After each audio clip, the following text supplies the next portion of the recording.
Okay, so today is the 22nd of November 2019, and if you are seeing this, it means that I have gone through with my very stupid plan. What am I doing?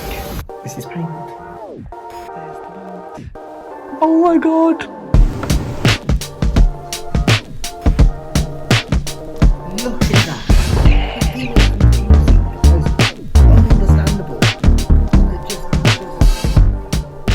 When importing a car, most people import from America or Japan.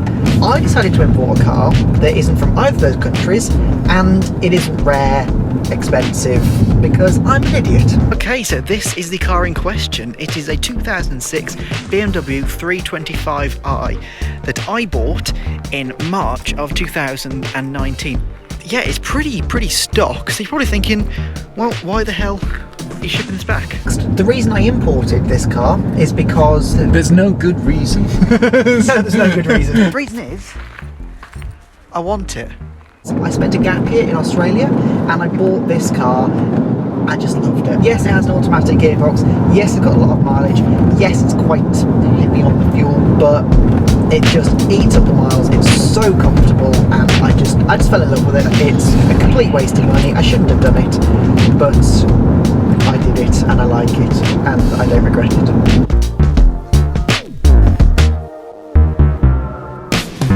To get the ball rolling, really, what you need to do is find some quotes.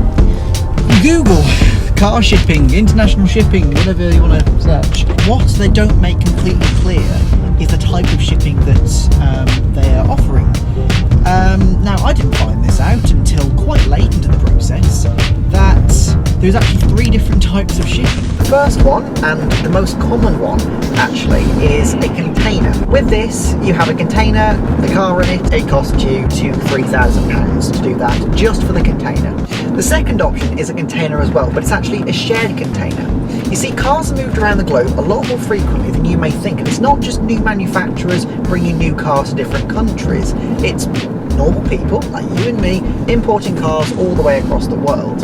All you got to do is find a container that's also going to the same destination, and it's got 3 other cars in it, and away you go. And that's exactly what I did. Fortunately, there was a container available that was coming from Melbourne, Australia to Southampton in England. There was 3 other cars in it. My car was the 4th. A £4,000 container. I only had to pay a quarter of that, so that's £1,000. So it works like a car pool, but it's a container pool. Yeah, pretty much, yeah.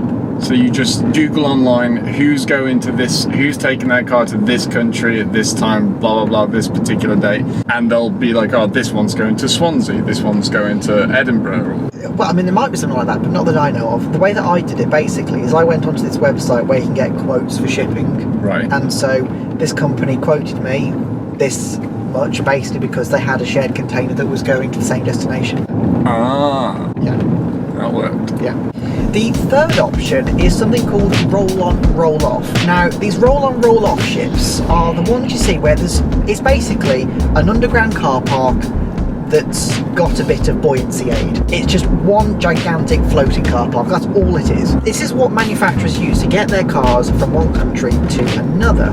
Now, the roll-on, roll-off shipping, I nearly went for it because it was about £2,000 to do it, which is a bit more expensive than the shared container, but it's cheaper than the single container. Now, as a shared container, you've got no guarantee of finding one that's going to the same place. But roll on, roll off, they go all over the world. So there we have it. So we've got the 3 different ways of shipping. I chose the shared container. So the £4,000 container, I only had to pay £1,000 of it. So there we go, £1,000 towards the total price. Let's move on.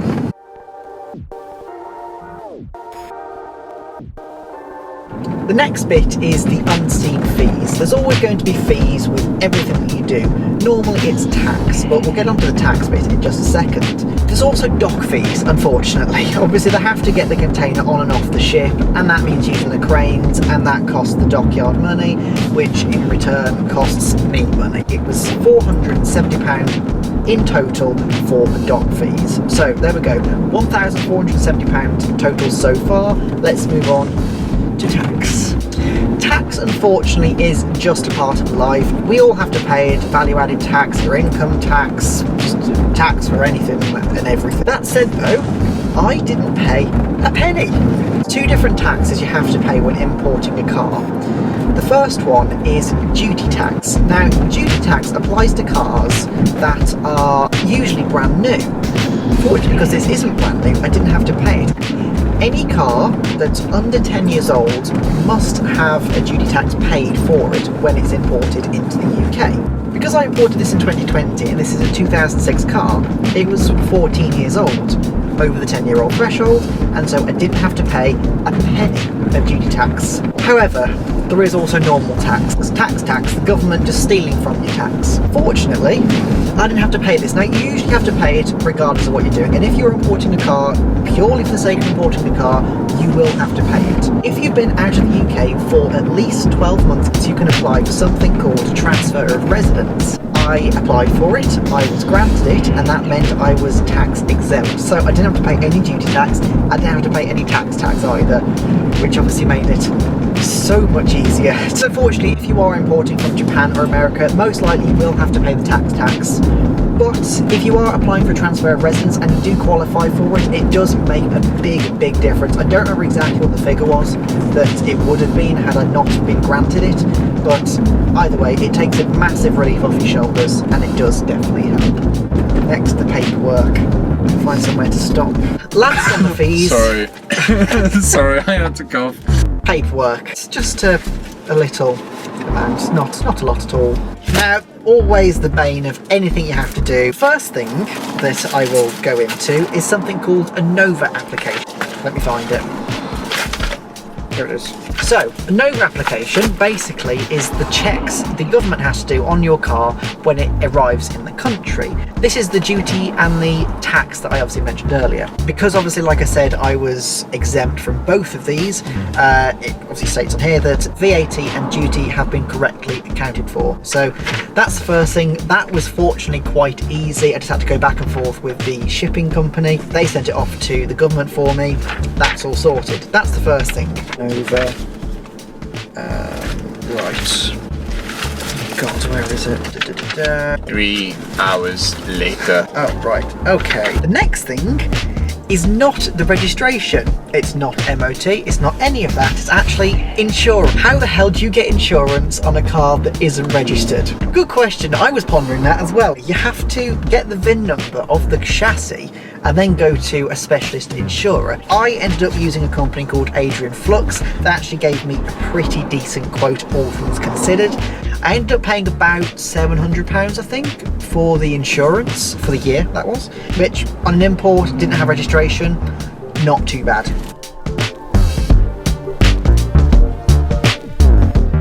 So the next thing is MOT. Now, how to get an MOT on a car that isn't registered? Very tricky. You go to any MOT place basically and go, okay, can I have an MOT done? And they go, sure, what's the reg? Doesn't have one. So you have to do it off the VIN number. Now, not everybody does this, so you've got to ring around, try and find a place that will do it. And that's if it even passes. When I imported this, it was mostly okay. It needed a bit of work doing, wasn't too much, so I sourced it. And then I broke it. It was never going to pass in the state that it was in.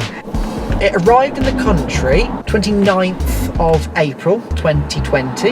It passed its MOT 15th of December 2020. 7 months, 8 months that it took to get it ready, because I'd broken it that badly basically. And this is the issue. If you tried to have an issue, go to a garage and basically go, can you fix it? And they go, what's the reg? You can't do it. So if you're not mechanically minded, it's a bit difficult. But then again, if you don't like cars, why are you importing one? That's the argument there.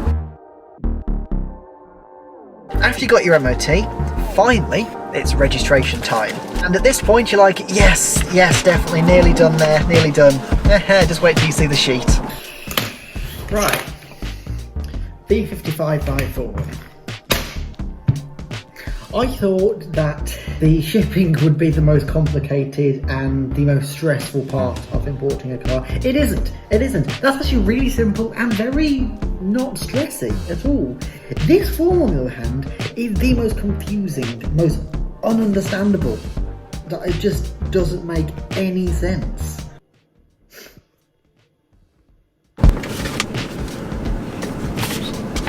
Registration. Oh, that's good.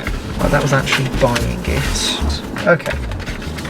Okay, so the last thing is registration. Now, at this point, you're feeling quite good about yourself. You've got it imported, you've paid all those fees, you've had it MOT'd, you've had it insured. Now it's time for just filling out the little form to get it registered. Easy peasy. No. That is the forms you have to fill in. And most of it makes no sense whatsoever. Before you do this, you're going to think, okay, it's going to be quite stressful, but you think the most stressful part is going to be the actual shipping part, like we're waiting for it on a boat and that kind of thing. And to be honest, I was very pleasantly surprised at how simple and easy it was. It spent 2 months on a boat from Australia. Okay, let's get it registered. This is what greets me. It's actually not that complicated, and the reason I say that is because you look at all that, and it is 2 sheets. But this, honestly, isn't actually that bad. This is my actual sheet. See how much is filled in? It's just a case of however much information you can provide, the better. But don't worry too much about it. I'll go through the most important ones. So first things first is a registration number. Now you might think, I don't have a registration number, I'm importing it. There actually is a registration number. So I found it on this agreement of purchase for sale when the registration number was shown. The next one is tax class. Now, tax class you have to put in. The DVLA needs to know what tax class it is going to be applicable for. Now, how I found this out is I called BMW. They should be able to come back and tell you what the tax class is. Next period of tax applied for, I'd recommend going for 6 months just to get you started. Next is the registration fee, always going to be £55. Type approval. Okay, this is obviously a very individual situation. For me personally, I don't need to have type approval because my car is exempt from it.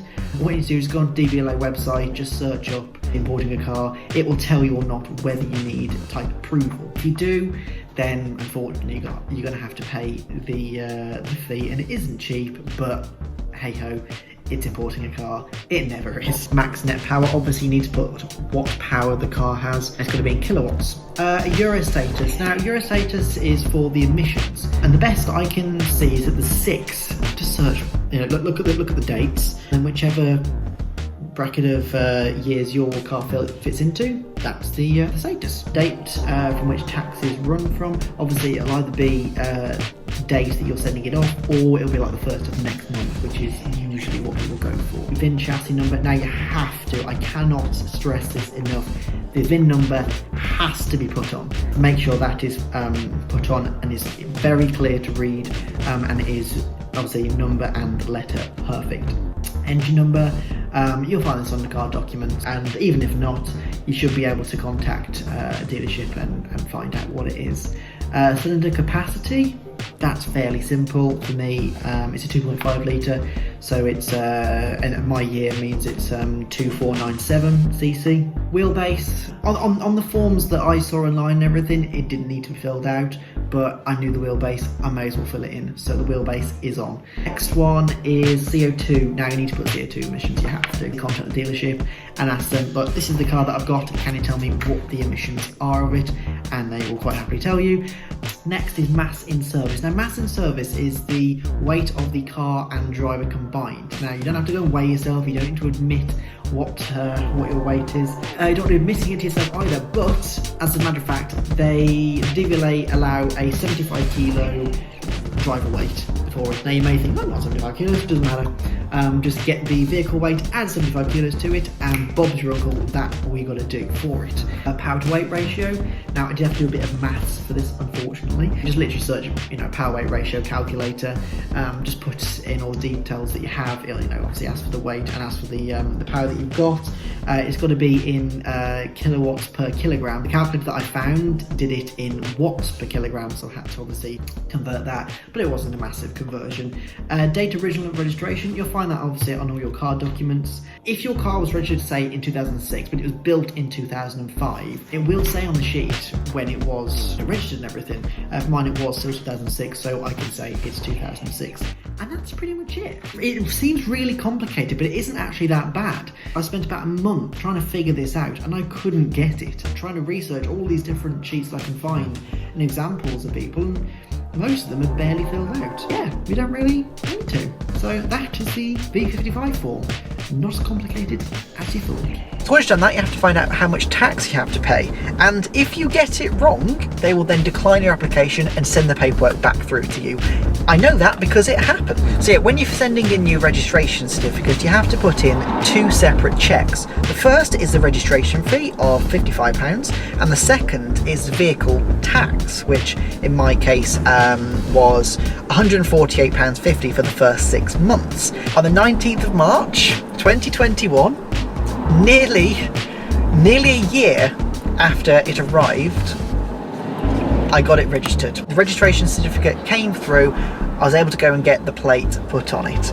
It's not a quick process. It's very complicated when you're first doing it. I mean, it makes a lot more sense now that I've done it, but it's not worth it, really. For a normal car, it's just not worth it. But that's it. That's all you got to do. That's all. Yeah, that's more as well. But that's it. That's all the paperwork that you got to do to import a car.